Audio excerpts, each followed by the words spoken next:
When an attack happens, there are these signatures that happen that lead up to the attack.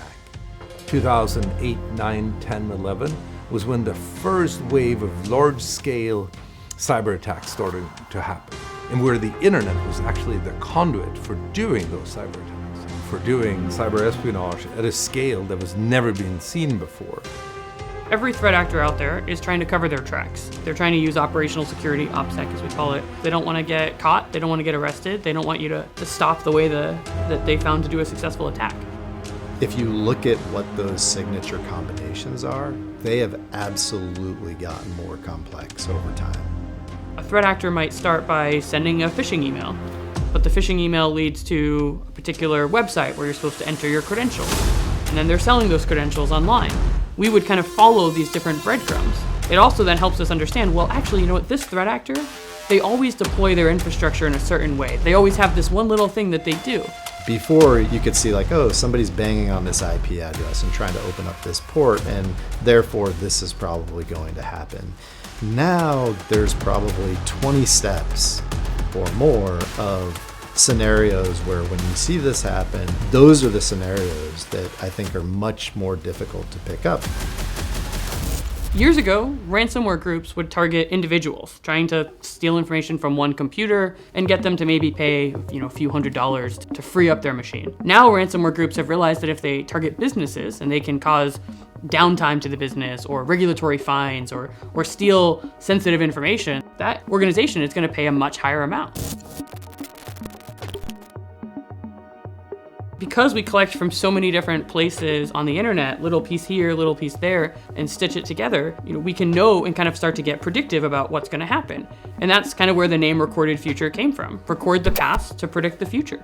Because we see everything that's happening, we can start to know what's going to happen next and use that to get ahead. So the epiphany for Recorded Future, the sort of eureka moment happened, I think 2007, and it sort of struck me that all this work we had done for the last, call it that time 15 years on how to visualize large data sets, could build that as a system that was live bolted onto the internet and use the internet as a data source, and then allowed people to analyze and visualize and really organize the web, not just for search, but organize the web or the internet for intelligence, for an analysis. That would be extremely powerful. And that's what we went to build. So threat intelligence is how you know about every threat that's happening across other companies, across your companies, so that you know what's happening and you can take action to try to stop or get ahead of particular threats that are targeted at your company. With Recorded Future MasterCard, it sort of started actually back in 3-4 years ago. And then over time, it became clear that in this world of cyber intelligence, a very large portion of that, as much as we've talked about this, relates to money. As this matures as a concept, as an industry, what you're seeing is it's getting to a higher level in these companies, and they want a comprehensive view of the whole thing. Make sure that you suck in the right information in a way from the internet. You have to put structure to it, you have to analyze it, you have to actually organize that data, and you have to turn it into, very likely, into some sort of graph, what we call our intelligence graph.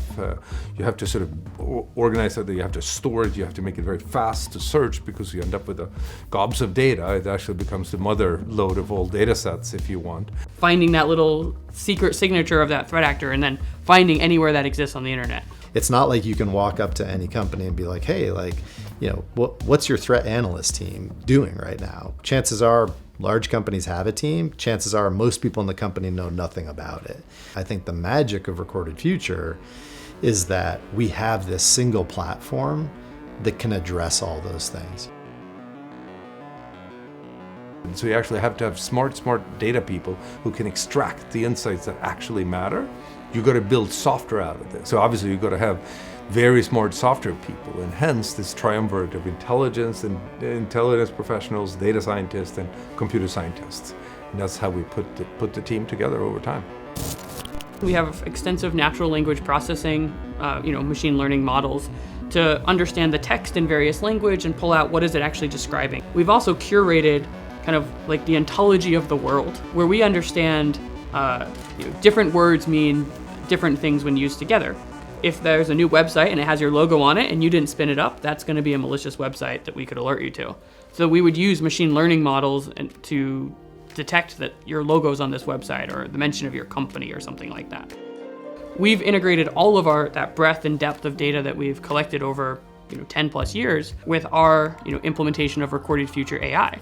So now an analyst can just simply come in and ask the question. They want to know, what are the top 3 threats for my industry today? Were any of my suppliers impacted by ransomware in the past 24 hours? And with just the simple question, it's querying the entire Recorded Future intelligence graph and understanding and contextualizing that information back to an answer directly to the user. And this is actually one of the things that I think is incredibly exciting about MasterCard is our ability to get this out to a much broader base will be huge at MasterCard. Like ultimately reach and getting this to as many people as possible has that network effect of making the entire world that much more secure.